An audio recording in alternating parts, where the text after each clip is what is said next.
இயேசுவே எங்கள் வழியே, இயேசுவே எங்கள் குருவே, எங்களை பாவங்களிலிருந்து விடுவிப்பவரே, எங்கள் பாவ பலவீனங்களை உடைப்பவரே, தளர்ச்சிகளை நீக்கி உறுதிப்படுத்துபவரே, தோல்விகளை களைந்து வெற்றி அளிப்பவரே,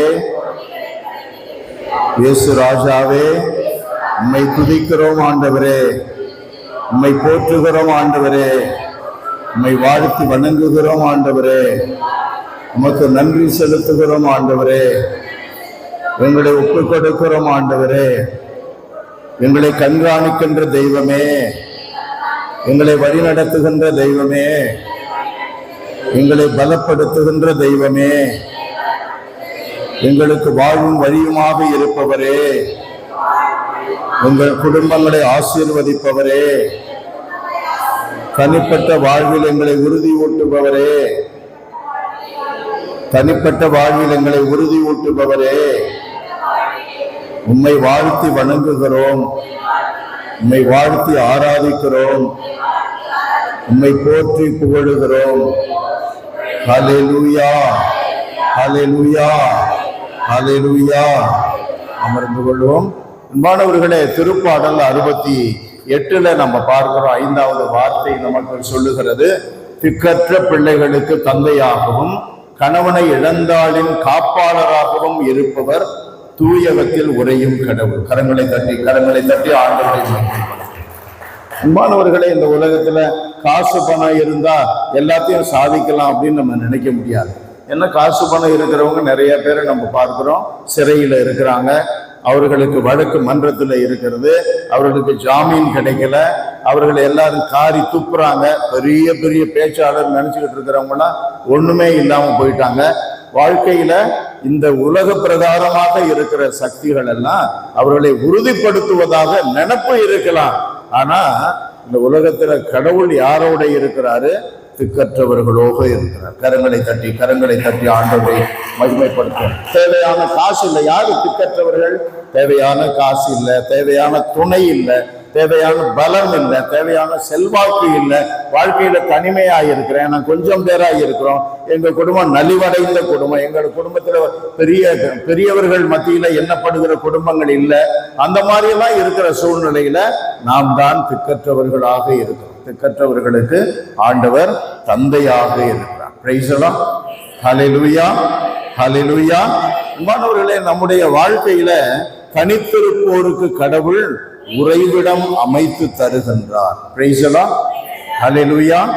அன்பானவர்களே, பாருங்க, இந்த உலகத்துல தனித்திருப்பவருக்கு அப்படின்னா என்ன?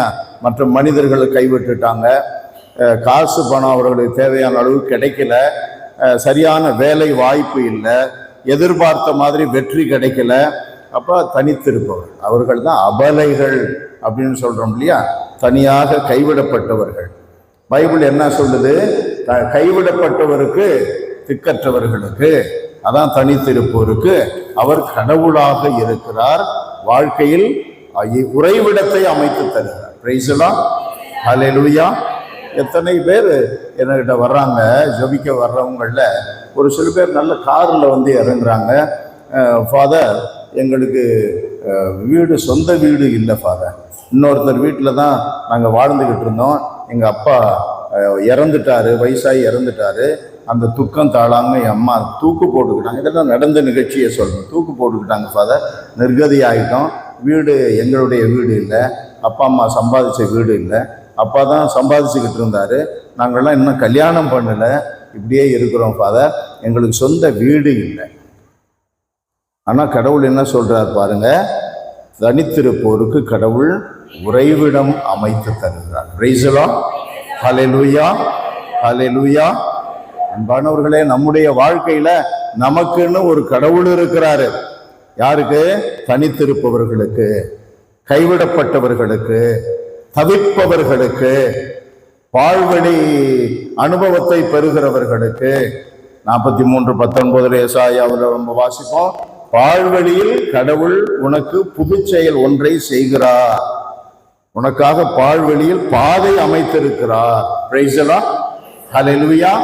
அப்பன்னா கடவுளை நம்புறவனை எப்போதும் அவர் கைவிடுறது இல்லை. இன்னைக்கு கைவிட்ட மாதிரி தான் இருக்கலாம், ஒருவேளை கடந்த ஒரு வாரமா, ஒரு மாதமா, ஒரு வருஷமா கைவிடப்பட்டதா கூட இருக்கலாம். நாளைக்கு நம்மளை அவர் கை தூக்கி நம்மை பிடித்து மலையில, கண்மலையின் உயரத்துல வைக்கும் பொழுதுதான் நமக்கு தெரியும் அந்த கடவுள் நம்மை நினைச்சுக்கிட்டே இருந்திருக்கிறாரு. பிரைஸ் எல்லாம். இந்த விடுதலை பயண நூலில் 3வது அதிகாரம், அதுல 8வது வார்த்தையாக ஆண்டவர் ஆகிய கடவுளுடைய வார்த்தைகள் நமக்கு வருகிறது. அது என்ன சொல்லப்படுகிறது பாருங்க. 7வது வார்த்தையை வாசிங்க. எகிப்தில் என் மக்கள் படும் துன்பத்தை என் கண்களால் கண்டேன். அடிமை வேலை வாங்கும் அதிகாரிகள் முன்னிட்டு அவர்கள் எழுப்பும் குரலை கேட்டேன். பிரைஸ் எல்லாம். ஹல்லேலூயா. அன்பானவர்களே, கடவுள் எப்போதும் நம்மை மனசுல வச்சிருக்கிறார். நம்மளை தொடர்ந்து அவர் நினைத்து கொண்டே இருக்கிறார். பிரைஸ் எல்லாம். ஹல்லேலூயா, ஹல்லேலூயா, ஹல்லேலூயா. அன்பானவர்களே, கடவுளுடைய எண்ணத்துல நம்ம இருக்கிறோம் அப்படின்னா அவர் எண்ணத்துல இருக்கிற திட்டங்களை கைவிடுவாரா? 13:5 எபிரேயருக்கு எழுதப்பட்ட திருமுகத்தில் நம்ம வாசிக்கிறோம், நான் உன்னை கைவிடுவதும் இல்லை, உன்னை விட்டு விலகுவதும் இல்லை. பிரைஸ் எல்லாம், பிரைஸ் எல்லாம். அப்ப எப்பொழுதுமே நமக்கு தைரியமா இருக்க பிடித்து கொள்ள ஒரு கொழுக்கொம்பு உண்டு, ஒரு புளியங்கிளை உண்டு. அது வளையுமே ஒழிய ஒடியாது. கடவுள் நம்ம கைவிட்ட மாதிரி இருக்குமே ஒழிய கைவிடவே மாட்டார். கைவிட்ட மாதிரி இருக்கிறது என்ன? பேதுரு எழுதிய முதல் கடிதத்துல 1 அதிகாரம் அதுல 7 என்ன வாசிக்கிறோம்? பொன்னை உலையிலிட்டு பரிசோதிப்பதை போல சிறிது காலத்திற்கு உனக்கு துன்பங்களை கொடுத்து அனுமதித்திருக்கிறார். அந்த சிறிது காலத்திற்கு பின் அவர் உன்னை உயர்த்துவார். பிரைஸ் எல்லாம். ஹல்லேலூயா, ஹல்லேலூயா. 1 பேதுரு 5:6 நம்ம வாசிக்கிறோம், கடவுளுடைய வல்லமையான கரத்தின் கீழ் காத்திருங்க, வெயிட் பண்ணுங்க, ரொம்ப பதட்டப்படாதீங்க, வெயிட் பண்ணுங்க. உங்களை ஏற்ற காலத்தில் உங்களை உயர்த்துவார். பிரைஸ் எல்லாம், பிரைஸ் எல்லாம். ஏற்ற காலம் அப்படின்னு அவருக்கு ஒன்று உண்டு. உதாரணமா பாருங்க, சில டைம்ல அவருடைய டைம் இல்லாதது மாதிரி இருக்குது. காணா ஒரு திருமண நிகழ்ச்சியில அன்னை மரியா அவங்களுக்கு திராட்சை ரசம் குறைஞ்சு போயிடுச்சுன்னு, உனக்கும் எனக்கும் என்னம்மா அப்படின்னு சொல்லிட்டு, எனக்கு என்னுடைய நேரம் இன்னும் வரல அப்படின்னு சொல்றாரு. ஆனா உடனே போயிட்டு அவர் தண்ணீரை ஊத்துங்கப்பா, நிறைய ஊத்துங்க, ஃபுல்லா ஊத்துங்க, உடனே இதை முண்டுகிட்டு போங்க, திராட்சை ரசம். நேரம் வரலைங்கிறாரு, அந்த நேரம் வந்து விட்டது. பிரைஸ் எல்லாம். அவருடைய ஏற்ற காலம் நமக்கு தெரியாது எப்போ, ஆனா வரும். காலம் அவருடையது, வருடங்கள் அவருடையன. இந்த ஈஸ்டர் நைட்ல அந்த மெழுகுதிரி, அந்த ஆணிய, அந்த உயிர்த்த ஆண்டவர் இயேசுவை பிரதிபலிக்கிற அந்த மெழுகுதிரியில குத்தி வைப்பாங்க. ஆண்டுகள் அவருடையது, காலம் அவருடையது, யுகங்கள் அவருடையது. அப்ப அவருடைய கட்டுப்பாட்டுல தான் உலகம். அவருடைய காசு பணத்தினுடைய கட்டுப்பாட்டுல இல்ல, செல்வாக்கினுடைய கட்டுப்பாட்டுல இல்ல, படிப்பு அறிவு அதனுடைய கட்டுப்பாட்டுல இல்ல. ஞானிகள் எல்லாம் மறைஞ்சு போனாங்க. சாக்ரட்டிஸ், பிளேட்டோ, அரிஸ்டாட்டில் எங்க இருக்காங்க இல்லையா? ஞானிகள், பெரிய அறிவாளிங்க இல்ல, பெரிய பெரிய பணக்காரங்க. கொஞ்ச காலத்துல ஒரு அம்மா வந்தாங்க நம்மளுடைய பிஷப்பை சந்திக்க. அவரை பத்தி என்ன சொன்னாங்க? யாருப்பா அந்த வெள்ளைக்கார அம்மா பிஷப்புடைய போயிட்டு இருக்கிறாங்க, யாரு அப்படின்னு கேட்டா, ஜெர்மனியில அந்த அம்மா தான் அதானி மாதிரி அப்படின்னாங்க. பிரைஸ் எல்லாம். ஹல்லேலூயா. ஜெர்மனியில மட்டும் இல்லை, நம்ம நாட்டில் எத்தனையோ அதானி இருக்கிறாங்க. ஆனா கொஞ்ச காலம் கழிச்சு அதானி எதானி போயிடுவாங்க. பிரைஸ் எல்லாம். ஹல்லேலூயா. ஆனா கடவுளை நம்புவோர் பயப்படவே தேவையில்லை. நம்முடைய வாழ்க்கையில ஆண்டவர் சொல்றாரு, அஞ்சாத. நம்ம 12வது அதிகாரம் லூக்கா நற்செய்தியில அவர் சொல்றாரு, ஆண்டவர் தன்னுடைய மக்களை பார்த்து 32வது வசனத்துல நம்ம வாசிக்கிறோம், அஞ்சாத, கடவுள் தன்னுடைய அரசை உன்னுடைய கையில் கொடுக்க திருவுளம் கொண்டார். ஆண்டவர் கெதியோன் அப்படிங்கிற ஒரு மனுஷனை தேடி வர்றாரு. ஆண்டவருடைய தூதர் வர்றாரு. அவர் என்ன சொல்றாரு? கெதியோன் அவரிடம், என் தலைவரே, எவ்வழியில் நான் இஸ்ரேலை விடுவிப்பேன்? இஸ்ரேல் மக்களுக்கு அமலேக்கியர்களும் சண்டை வந்துருது. நான் போய் எப்படி இவங்களை காப்பாற்ற முடியும், விடுதலை பண்ண முடியும்? நானும் இதோ மனாசேயிலேயே நலிவுற்று இருப்பது என் குடும்பம், என் தந்தை வீட்டிலேயே நான் தான் சிறியவன். அப்பன்னா அவருக்கு ரொம்ப பயமா இருக்கு. நம்மளுக்கு பலம் இல்லை, ஆயுதங்கள் கிடையாது, போர் பயிற்சி கிடையாது. நம்ம ஒரு பள்ளியை பார்த்து பூரானை பார்த்து ஓடுற ஜனம். நம்ம குடும்பத்திலேயே, நம்ம இனத்திலேயே நம்ம ரொம்ப சிறிய குடும்பம். பிரைஸ் தி லார்ட், ஹல்லேலூயா. மோசே அப்படிதானே சொல்றாரு அவர் அனுப்பும் பொழுது, இல்லையா? அவர் அப்படிதான் சொல்றாரு. 10வது 12வது வசனம் வரையில நம்ம வாசிக்கிறோம். நான் சிறியவன், நான் திக்குவாயன், எனக்கு பேச தெரியாது மோசே சொல்றார். ஆனா அவரை நம்ம என்னன்னு அடிக்கிறோம்? பெருந்தலைவர் மோசே, பெரிய இறைவாக்கியன். கடவுள் அப்படி உயர்த்துவார். பிரைஸ் தி லார்ட், ஹல்லேலூயா.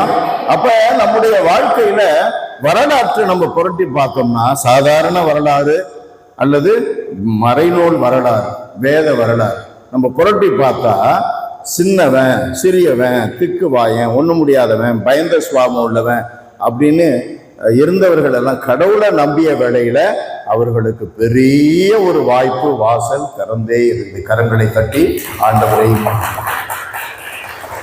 எப்படின்னா நம்ம யோசிச்சே பார்க்க முடியாது. கடவுளுடைய திட்டங்கள் 55 எசாயாவுல நம்ம வாசிக்கிறோம். 8வது வசனம் சொல்லுது, உன்னுடைய எண்ணங்களுக்கும் என்னுடைய எண்ணங்களுக்கும் எவ்வளவு தூரம்? வானத்திலிருந்து பூமி இருப்பதை போல, அவ்வளோ தூரம். அப்போ உன்னுடைய எண்ணங்கள் என்னுடைய எண்ணங்கள் அல்ல, உன்னுடைய திட்டங்கள் என்னுடைய திட்டங்கள் அல்ல. Price the Lord, price the Lord. அப்ப நம்ம சில திட்டங்கள் வச்சிருக்கலாம், எண்ணங்கள் வச்சிருக்கலாம், யோசனை வச்சிருக்கலாம். யோசனையில் பெரியவர் ஒருத்தர் இருக்கிறாரு. எசாயா 9:6 வாசிக்கிறோம்.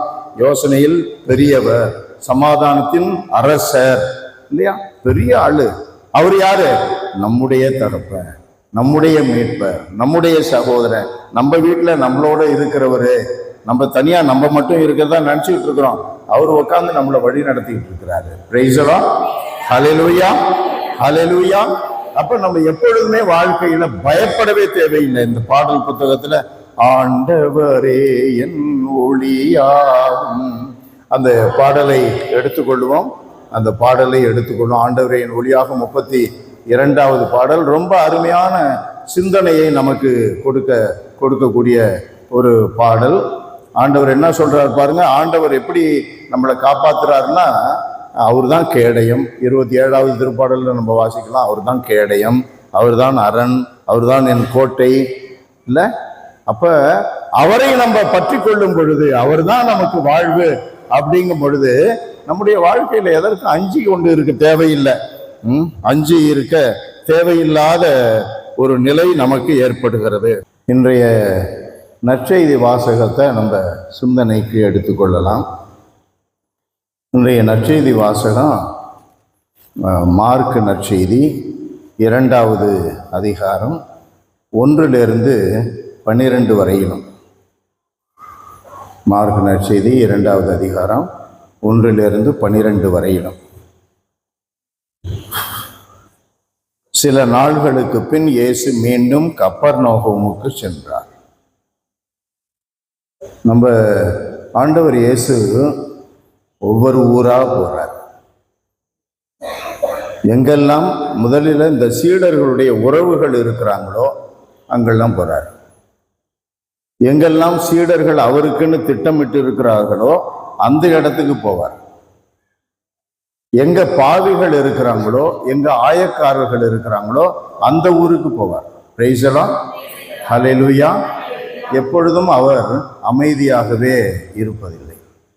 கடவுள் நம்ம 128வது திருப்பாடல்ல 121வது திருப்பாடல்ல நம்ம வாசிக்கிறோம். கடைசி வார்த்தையாக அவர் அயர்வதில்லை. 4வது வார்த்தை வாசிங்க. 121, இஸ்ரேலை காக்கும் அவர் அயர்வதுமில்லை, உறங்குவதுமில்லை, எப்போதும் விழித்து கொண்டே இருக்கிறார். பிரைஸ் தி லார்ட், ஹல்லேலூயா. எப்பொழுதும் நம்மளை கண்காணிக்கிறாரு, எப்பொழுதும் நம்மை வழி நடத்துறாரு, எப்பொழுதும் நம்ம அவரை பார்த்து ஏதாவது கேட்போம் எடுத்து கொடுக்கலாம் அப்படின்னு காத்துக்கிட்டு இருப்பாரு. எப்போதும் அவர் அலர்ட்டாகவே இருக்கிறார். Praise the Lord, hallelujah. ஹல்லேலூயா, ஹல்லேலூயா. அதனால நம்ம எந்த நேரத்திலையும், எந்த வேளையிலையும், எந்த இடத்துல இருந்தும் இந்த கடவுளை நம்ம கூப்பிடணும். எந்த இடத்துல இருந்து கூப்பிடணும். நேற்று அந்த ஊர்ல இருந்தாரா, அன்னைக்கு இந்த ஊர்ல கப்பர்நகூம்ல இருப்பாரு, நாளைக்கு பார்த்தா நசரேத்துல இருப்பாரு, அதன் பிறகு பார்த்தா மறுபடியும் கப்பர்நகூம் போவாரு, அங்கிருந்து யூதேயாவுக்கு போவாரு, அங்கிருந்து யூதேயாவில் போனதையும் பெத்தனிக்கு போவாரு, பெத்தனியிலேருந்து எருசலேம் போவார். எருசலேமில் ஒரு வாரம் இருப்பார், 10 நாள் இருப்பார். அப்புறம் மறுபடியும் திரும்பி வருவார். இங்கேருந்து எல்லாம் கலிலேயா பகுதியெல்லாம் புறவீன மக்கள் வாழுகிற பகுதி. கலிலேய பகுதியெல்லாம் புறவீன மக்கள் வாழுகிற பகுதி. அந்த இடத்துல தான் நசரேத்து அவர் இருக்கிறார். நிறைய புறவீன மக்கள் நம்ம நாட்டில் இருக்கிற மாதிரி தான். இங்கேருந்து அவர் என்ன பண்ணுறாரு, தீர், சீதோன், இதில் வடக்கு எது தெற்கு எது சொல்லுங்க, கை காட்டுங்க. வடக்கு எது? இந்த வடக்குல கடைசி முனை அது சீதோன், அங்கே போவார். அதுக்கப்புறம் தீர், அப்புறம் அங்கேருந்து தெக்கப்பொலி இதெல்லாம் வருவார். அப்படியே வந்துக்கிட்டு இருப்பார். எவ்வளோ தூரம் போயிருக்கிறாரு, அந்த தூரத்தை கடக்கிறதுக்கு எவ்வளோ நாள் ஆகும்? சாதாரண நடந்து தானே போனார். தன்னுடைய சீடர்களை கூட்டிகிட்டு நடந்து போகிறார். அந்த வடக்கு பகுதியில், பாலஸ்தீனாவுடைய வடக்கு பகுதிக்கு போகிறார். எவ்வளவு காலம் அங்கே போகிறதுக்கு வரத்துக்கு 3 மாதங்களாகும். பிரைஸ்லாம், ஹல்லேலூயா. 3 மாதம் தனியாக போயிட்டாரு. கொஞ்ச காலம் இங்கேயே சுற்றிக்கிட்டே இருந்தார். கலிலேய பகுதியில் புறவீன மக்கள் மத்தியில், அல்லது யூதேய பகுதியில் யூதர்கள் மத்தியில், எருசலேமில் யூதர்கள் இஸ்ரேல் மக்கள் மத்தியில் சுற்றிக்கிட்டே இருந்தார். அதன் பிறகு பார்த்தீங்கன்னா திடீர்னு அவர் 3 மாதம் ஆளே அவுட்டு. இயேசுநாதர் திடீர்னு மறைஞ்சு போகிறாரு. அவர் எங்கே போகிறாரு? தீர், சீதோனுக்கு போகிறார். அங்கே போயிட்டு வர்றதுக்கு 3 மாதம் ஆகும். 3 மாதமா இயேசு பற்றி ஒன்றுமே கேள்விப்படலையே. அவர் எங்கே போயிருக்கிறாரு? புறவீன மக்கள் கம்ப்ளீட். அங்கே ஒரு யூதர் கூட இல்லை, ஒரு இஸ்ரேல் மக்கள் கூட இல்லை. அங்கிருந்து தான் அவர் தெக்கப்பொலி வர்றாரு. தெக்கப்பொலி என்ற இடத்துக்கு வரும்பொழுது தான் ஒரு குருடனை பார்க்கிறார், அப்புறம் திக்கு வாயனை பார்க்கிறார், ஊமையை பார்க்கிறார். அப்ப எல்லாம் ஏன் அப்படி போனாரு?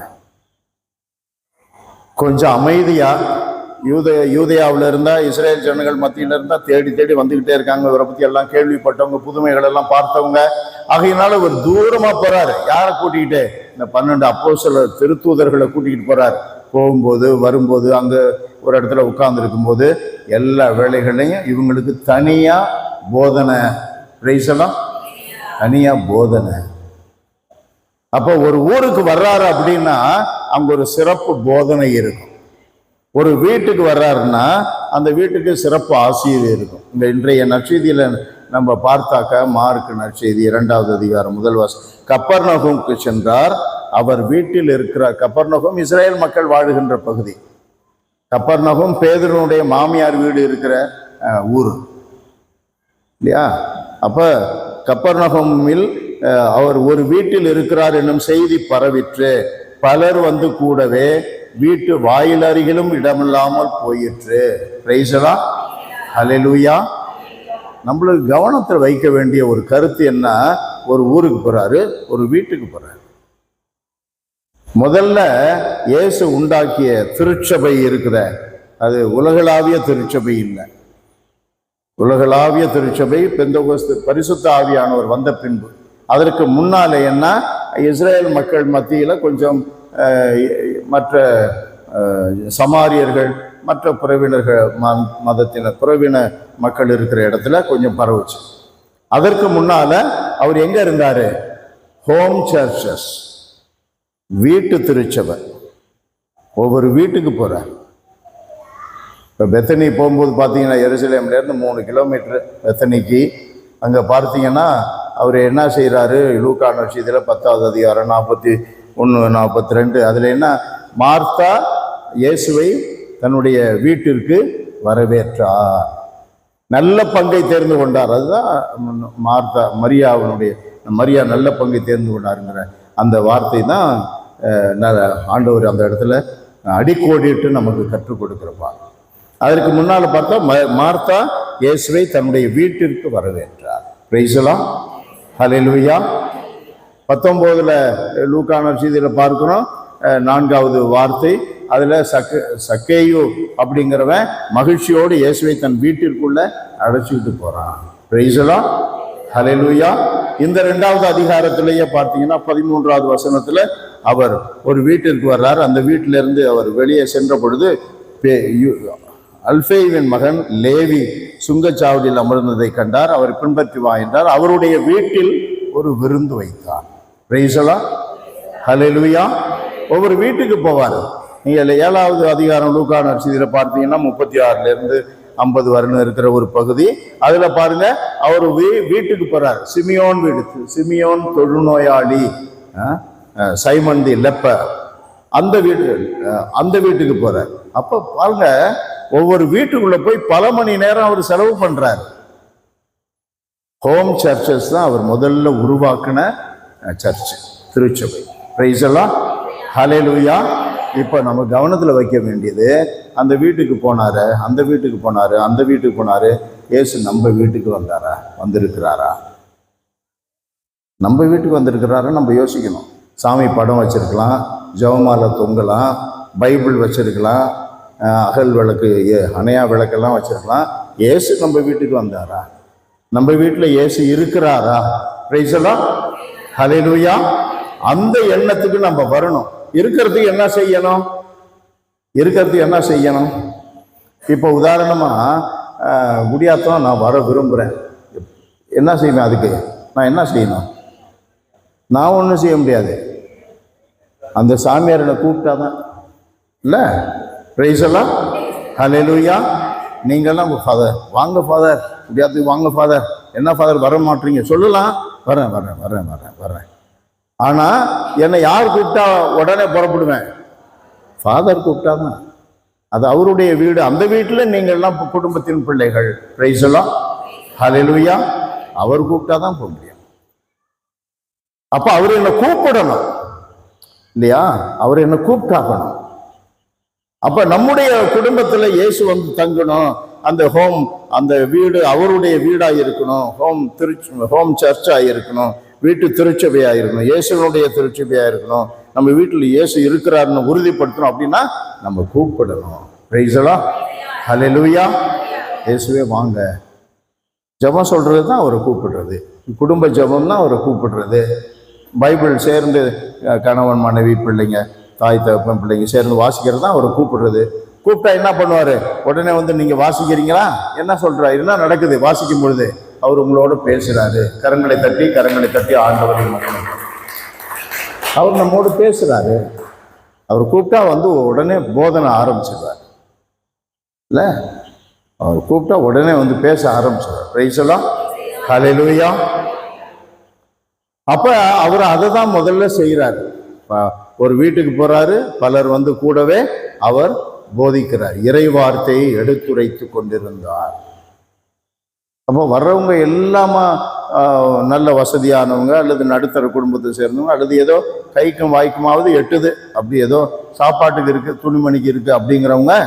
சில பேர் வசதியே இல்லாதவங்க, ஒண்ணுமே இல்லை, சாப்பாடு பட்டினியோட வர்றாங்க. பட்டினியோட வந்தா சாப்பாடு கொடுப்பாரு, தாகத்தோட வந்தா தண்ணி கொடுப்பாரு, வருத்தத்தோட வந்தா மகிழ்ச்சியை கொடுப்பாரு. பிரைஸ் தி லார்ட், ஹல்லேலூயா.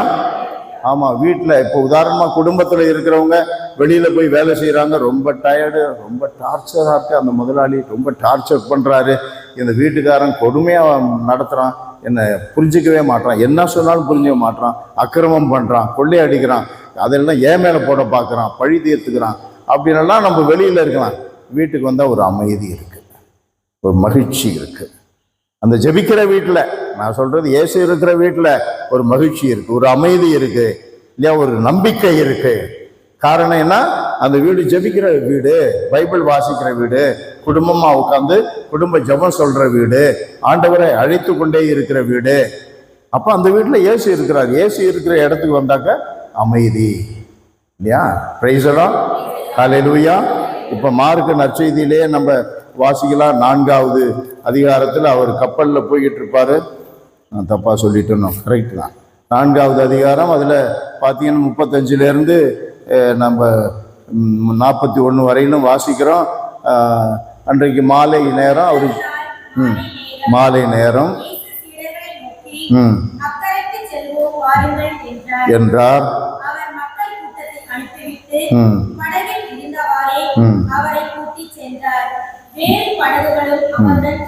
இயேசுவோட இருக்கிறாங்க அந்த படகுல. இயேசு இருக்கிறாரு, ஒரு தலையணை மாதிரி வச்சுக்கிட்டு அவர் தூங்கிட்டு இருக்கிறாரு. படகு அலைக்கழிக்கப்படுகிறது. அவர் அப்ப பாருங்க தூங்கி கொண்டிருந்தார். போதகரே சாக போகிறோமே, 38வது வார்த்தை, உங்களுக்கு கவலை இல்லையா என்று சொல்லி அவரை எழுப்பினார்கள். இப்ப சில குடும்பத்துல பார்த்தீங்கன்னா ரொம்ப நெருக்கடி இருக்கு. கடன் தொல்லைனால நெருக்கடி, பிள்ளைக்கு வேலை கிடைக்காதனால நெருக்கடி, பையன் சரியா படிக்காதனால நெருக்கடி, பப்ளிக் எக்ஸாம் வருது அப்போ கூட அந்த பையன் பொறுப்பாக படிக்க மாட்டான், செல்லை பார்த்துக்கிட்டு இருக்கிறான், அந்த மாதிரிலாம். அதனால அம்மாவுக்கு ரொம்ப கஷ்டம், மனசில் அப்பாவுக்கு ரொம்ப கஷ்டம். அது மாதிரிலாம் நெருக்கடி இருக்கு. என்ன என் பையன் இப்படி பண்ணுறானே, நான் இப்படி கஷ்டப்பட்டு உழைக்கிறேன், என் பையனுக்காக பணம் கட்டுறேன், என் பையன் இப்படி பொறுப்பு இல்லாமல் சுற்றுறான், பொண்ணு பின்னாலும் சுற்றுறான், பையன் பின்னால் அவள் சுற்றுறா, வெள்ளை காட்டுற இடத்துக்கெல்லாம் போகிறான் அப்படின்லாம் நினச்சிக்கிட்டு அம்மாவோ அப்பாவோ எவ்வளோ கஷ்டப்படுறாங்க. அதுக்கு பதிலாக என்ன பண்ணணும்? பையன் இப்படி இருக்கிறான்ல, அவங்க என்ன செய்தாங்க? உடனே தண்ணீரால் நிரம்பி கொண்டு, படகு நிரம்பி கொண்டு இருந்தது, அவரோ தலையணை வைத்து தூக்கி கொண்டு, அவர்கள் போதகரே சாக போகிறோமே, நமக்கு கவலை இல்லையா? பிரைஸலாம். நம்ம போக வேண்டிய இடம் அங்க, நம்ம சத்தம் போட்டு அழுது கோபப்பட்டு பேச வேண்டிய இடம் அங்க. இயேசு அங்கதான் போகணும். நம்ம இடத்த மாத்தி விடுறோம். அதுதான் பக்கத்து வீட்டில் போய் கேட்டியாடி, என் தங்கச்சி அக்கா கேளு, மச்சாத்தி கேளு, இந்த மாதிரி இருக்குடி, என் பிள்ளை கவனிக்க மாட்டான், பொறுப்பு இல்லை, என்ன சொன்னாலும் கேட்க மாட்டான், தருதலையாக இருக்கிறான், அவர் தூர நாட்டுக்கு போயிட்டாரு, அவர் எப்போ வருவார்? 6 மாதம் கழிச்சு வருவார், 3 மாதம் கழிச்சு வருவார், வாரம் ஒரு தடவை வந்துட்டு போகிறாரு. அவர் வந்துட்டு ஏதோ பேசி கீசிட்டு சாப்பிட்டுட்டு குளிச்சு விட்டு போயிடுறாரு. நானும் பட வேண்டி இருக்குது, நானில் படுறேன் இங்கே. ஏன்னா அவங்களா தீர்வு கொடுப்பாங்க? பக்கத்து வீட்டுக்காரங்களா நமக்கு தீர்வு கொடுப்பாங்க? தீர்வை கொடுக்கிறவரு ஆண்டவர் இருக்கிறாரு, அவரை நம்ம கூப்பிடுறது இல்லை. பிரைஸலாம். அந்த கூப்பிட்டோம்னா அது கோயிலுக்கு இப்ப எல்லாம் பேசிக்கிட்டு இருக்கிறோம், உடனே விளக்கு கொளுத்துறாங்க, அந்த பாத்திரமெல்லாம் அங்கே எடுத்து வைக்கிறாங்க. அப்படின்னா நம்ம என்ன புரிஞ்சுக்கிறோம்? திருப்பலி ஆரம்பிக்க போகுது இல்லையா? விளக்கெல்லாம் கொடுத்துறாங்கன்னா திருப்பலி ஆரம்பிக்க போகுது. என்னுடைய தம்பியினுடைய பேத்தி ஒருத்தி இருக்கா, இப்போ 7வது படிக்கிறேன், சென்னையில். அவர் பொடுசாக இருக்கும்போது இந்த லட்சுமி பேத்தி அந்த டைப்பில் இருக்கும்போது, இன்னும் கொஞ்சம் சின்ன பிள்ளை, கோயிலுக்கு போவாங்க. ஞாயிற்றுக்கிழமை பூசைக்கு போகிறாங்கல்ல, அந்த அம்மாவும் அப்பாவும் பூசைக்கு பிள்ளையை தூக்கிட்டு போகிறாங்க. பையில் என்ன கொண்டு போவாங்க? பிள்ளைக்கு ஸ்நாக்ஸை விட பொம்மை, விளையாட்டு பொருளுங்க அப்படியே கூட்டிகிட்டு அங்கே போய் விட்டுட்டு இவங்க பூசையில் இருக்காங்க. வருகை பாடல், அப்புறம் காணிக்கை எல்லாம். இந்த அம்மா அந்த பேத்தி எல்லா பொருளையும் இப்படி விரித்து வச்சுட்டு அதை ஒன்று ஒன்றா சமைச்சிக்கிட்டு விளையாண்டுக்கிட்டு இவங்க இருப்பாங்க. நெத்தியே ஸ்துதிக்குரிய பாடுறாங்கல்ல பூசை முடிஞ்சதையும், உடனே அவங்களுக்கு தெரியுது, இந்த ராகம் வந்துச்சுன்னா பூசை முடியுது, உடனே கலெக்ட் பண்ணி பையில் போட்டு ரெடி ஆயிடுது. அந்த ராகம் பாடினாங்கன்னா பூசை முடியுதுன்னு அர்த்தம். இப்போ நம்ம கொழுத்துனாக்கு பூசை தொடங்க போகுதுன்னு அர்த்தம் இல்லையா? அப்ப நம்ம குடும்பத்துல நம்ம குடும்ப ஜெபம் செய்யறோம், பைபிள் வாசிக்க போறோம், குடும்ப ஜெபம் செய்ய போறோம் அப்படின்னா என்ன அர்த்தம்? கடவுள் அங்க இருக்கிறாருன்னு அர்த்தம். கரங்களை தட்டி ஆண்டவரை மகிமைப்படும். கடவுளுடைய பிரசன்னம் இருக்குன்னு அர்த்தம். கடவுளுடைய பிரசன்னம் இருக்குன்னா நம்ம அவருக்கு தைரியமா கேட்கலாம், ஆண்டவரே சாக போகிறோமே, உனக்கு கவலை இல்லையா? அதான் பாருங்க. அப்போ அதுதான் நம்ம இன்றைய நற்செய்தியில நம்ம பார்க்கிற முக்கியமான பாடம். அது அவர் வீட்டில் இருக்கிறாருன்னா உடனே அது தெரிஞ்சுக்கிட்டு அந்த முடக்குவாதம் முற்றவனை கொண்டாடுறாங்க. அவங்களுக்கு ஒரு நெருக்கடி, தான் நண்பன் முடக்குவாதத்திலேயே இருக்கிறான், அந்த 4 பேர் எடுத்துக்கிட்டு உள்ள கொண்டு வராங்க. இடம் இல்லை, கூரையை பொத்துக்கிட்டாவது ஆண்டவர்கிட்ட ஒரு நம்பிக்கை பாருங்க. நம்ம வீட்டில் ஜெபம் செய்யறோம்னா, பைபிள் வாசிக்கிறோம்னா, ஆண்டவரை துதிக்கிறோம், ஆண்டவரை வரவேற்கிறோம். மார்த்தா வரவேற்ற மாதிரி, சக்கேயு வரவேற்ற மாதிரி, லேவி விருந்துக்கு அழைச்ச மாதிரி ஒரு வரவேற்கிறோம் அப்படின்னா அந்த வீடு அவருடைய திருச்சபை. Praise the lord. Home church. அந்த வீடு அவருடைய திருச்சபை. அவருடைய திருச்சபையில அவரு தான் தலைவர். திருச்சபைக்கு தலைவராக இருக்கிறாரு. நம்ம மறை உடல். இது மேல அவரு, இது கழுத்திலிருந்து கால் விரல் வரையிலும் நம்ம, இல்லையா? நானே திராட்சை செடி, நீங்கள் அதன் கிளைகள். அவரு தான் நமக்கு எல்லாம். அப்ப அவரு இருக்கிறாருன்னா நமக்கு வாழ்க்கையில நம்பிக்கை இருக்கும். நம்முடைய வீடு ஆண்டவர் இயேசுனுடைய சபையா இருக்குதா அப்படி பார்க்கணும். ஆண்டவர் இயேசுனுடைய சபையா இருக்குதா, அது நமக்கு மிக முக்கியமான. அவருக்கு சொந்தமான குடும்பமா இருக்குதா, அது எப்ப அந்த உணர்வு நமக்கு நம்மை அறியாமலே வந்துகிட்டு இருக்கோம். வீட்டுக்கு வந்தாலே வேலை நெருக்கடி, ரொம்ப டார்ச்சர் பண்றான் அந்த முதலாளி, ரொம்ப கோமாளித்தனம் பண்றான், நம்மளை புரிஞ்சுக்க மாட்டான். அவ்வளவு வேலை செய்தா கூட இன்னும் அந்த வேலையை செய், இன்னும் அந்த வேலையை செய், என்ன முடிக்காம இருக்கிற, ரொம்ப விரட்டுறான். ஆனா வீட்டுக்கு வந்தா இது ஜெபிக்கிற வீடு, இறை வார்த்தை வாசிக்கிற வீடு, அன்பு ஒருத்தர் அன்பு செய்கிற வீடு.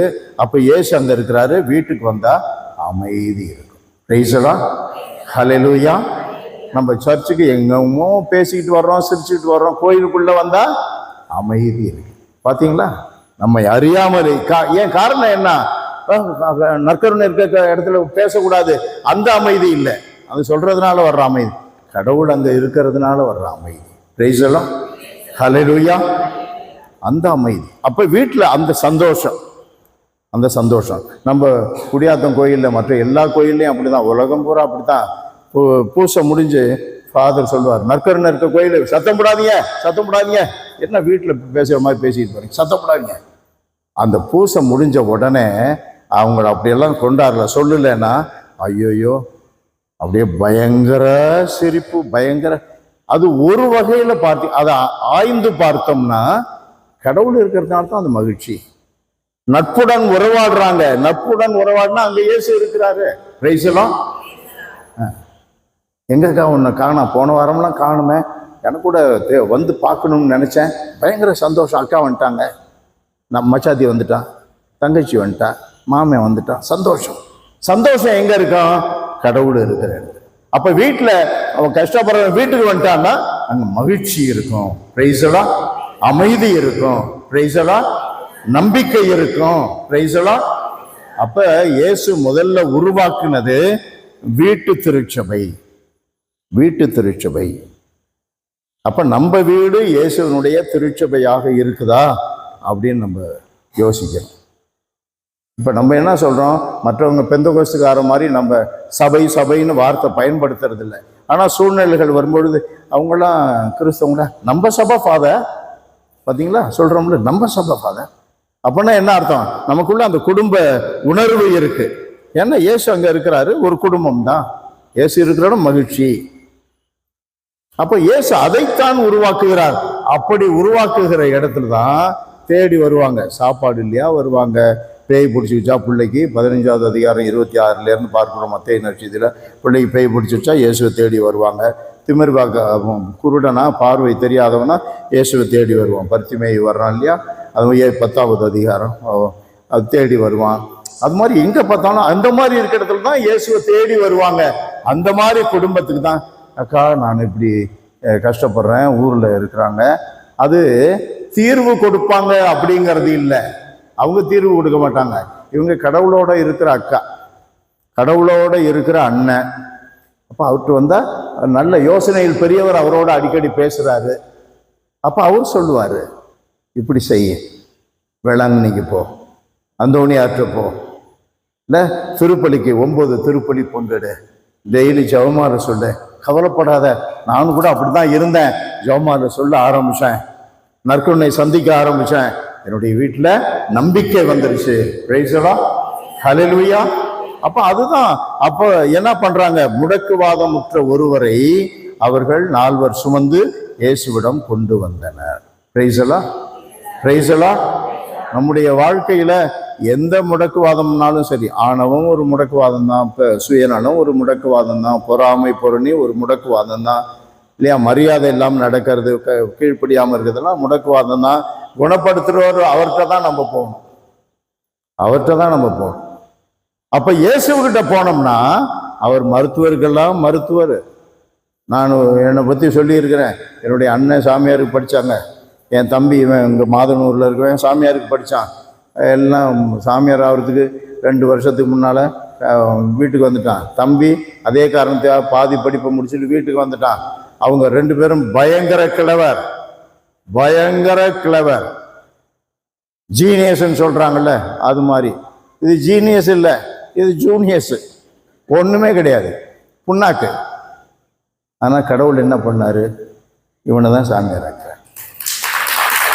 அப்போ அவரால் முடியும். நான் இதில் மக்கு. இன்னொரு விஷயம் அவருக்கு தான் தெரியும், அதில் செக்கு, எல்லாத்துலேயும் மக்கு, அதில் செக்கு. பிரைஸ் எல்லாம் ஹல்லேலூயா. அப்போ அவருக்கு தெரியும் எங்கே போடணும். அந்த பெற்றோருக்கு தெரியுது, பையனை கிறிஸ்டியன் காலேஜில் போடணும், ஜோசப்ஸில் போடுங்க, பெங்களூரில் ஜோசப்ஸில் போடுங்க. அப்ப நமக்கு தெரியணும். 4 வருஷம் சுமந்து கொண்டு வர்றாங்கன்னா அவங்களுக்கு தெரிஞ்சிருச்சு. முடக்குவாதம் மற்றவன எவ்வளோ மருத்துவம் பார்த்தாச்சு, பச்சலை கட்டியாச்சு, தைலம் பூசியாச்சு, கிராம மருத்துவர்கிட்ட போயாச்சு, ஒண்ணுமே நடக்கல. இப்ப என்ன பண்ணோம்? இயேசு வந்திருக்கிறாருன்னு கேள்விப்படுறோம். ஓ இடமே இல்லை, கூரை பிரிச்சுக்கிட்டா போ, எப்பயோ கடனை பட்டு மறுபடியும் கூரை போட்டு கொடுத்துடலாம். அவன் இயேசு முன்னாடி இறக்கு. பிரைஸ் எல்லாம் ஹல்லேலூயா. அப்ப நம்ம வாழ்க்கையில குடும்ப திருச்சபையை உருவாக்கணும். அங்க இயேசு இருக்கணும். இயேசு இருந்தா நம்ம கவலைகள், நம்ம பிரச்சனைகளுக்கெல்லாம் அவர் தீர்வு கொடுப்பார். நம்ம நோய்களிலிருந்து நம்மை சுகப்படுத்துவார். நாமே 15:26 விடுதலை பயண வாசிக்கிறோம், நாமே குணமாக்குகின்ற ஆண்டவர், நாமே. அப்போ உலகத்துல வந்தவாசியில நான் பங்குல இருந்தேன். அந்த வந்தவாசி பங்குல ஃபாதர் ஜேபி ஜெயப்பிரகாசம் ஊர் பாதிரின்னு சொல்லி அங்கேருந்து 1 கிலோமீட்டர் அங்கே இருக்க சிஸ்டருங்க, வந்தவாசியில் இருக்க சிஸ்டருங்க டிஸ்பென்சரி வச்சுருக்காங்க. அங்கே முன்னாலே எழுதியிருப்பாங்க, பெரிய கொட்டை எழுத்துல எழுதியிருப்பாங்க, மருத்துவர் மருந்தை கொடுக்கிறார், கடவுள் குணமளிக்கிறார். பிரைஸ் தி லார்ட், ஹல்லேலூயா. மற்ற என்னென்னமோ ட்ரை பண்ணலாம், கடைசியில் எல்லா கேஸும் எங்கே வரும்? அந்த வக்கீல்கிட்ட வரும், அந்த நீதிபதிகிட்ட வரும். அவர் தான் சரியான தீர்வு கொடுக்கும், அவரு தான் மருத்துவர். நீ மருந்து கொடுக்கலாம், நீ முயற்சி பண்ணலாம், குணமாக்குபவர் அவர் தான். பிரைஸ் தி லார்ட், ஹல்லேலூயா. மாணவர்களே, அப்ப நம்முடைய குடும்பம் ஒரு திருச்சபையாக இருக்குதா, குட்டி திருச்சபையாக இருக்குதா அப்படின்னு நம்ம யோசனையில வைக்கணும். அனைவரும் எழுந்து நின்று ஆண்டவரை துதித்து பாடுவோம்.